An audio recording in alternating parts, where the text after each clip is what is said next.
aš esu logopedė Rima. Šiandien pratimus skirsime smulkiai motorikai ir artikuliaciniams pratimams. Ką mes turime? Tiesiog naudojame buityje visą tai, ką galime panaudoti vaikams namuose. Tai yra ir riešutų kevalai, ir kruopos įvairios. Slepiame į kruopas, į riešutus, gyvuliukus. Juos galima pasidaryti ir paprasčiausiai iš popieriaus. Pas mane yra žaisliniai. Kuo jie galima susėti kaip gyvuliukus, tai labai paprastai galima susėti su artikuliacijos pratimais.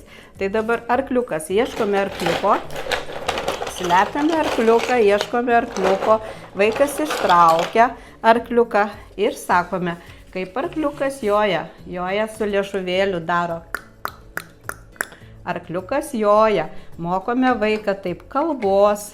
Jisai mokosi ir kartu daro burnytei mankštą.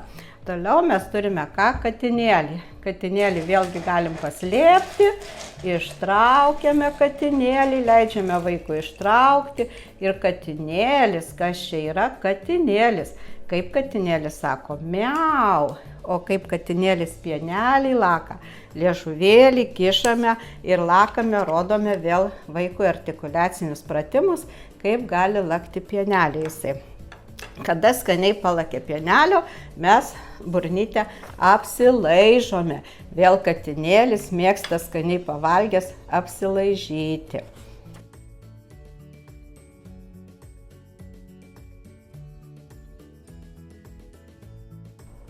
Kai žaidžiame su vaikais, nesakykite, nepalengvinkite jam tokios užduoties ir sakyt mū karvė. Sakome karvė, o kaip karvė sako mū. Sakome katė, čia yra katė, o kaip katytė sako miau.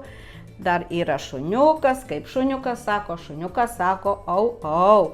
Kaip eina vištytė, vištytė eina lesti. Vardinkime visus savo vardais, bet tik tai pasakome, kaip jie leidžia ir sako kokius garsus. Žaiskite linksmai namuose su vaikučiais ir iki kito karto.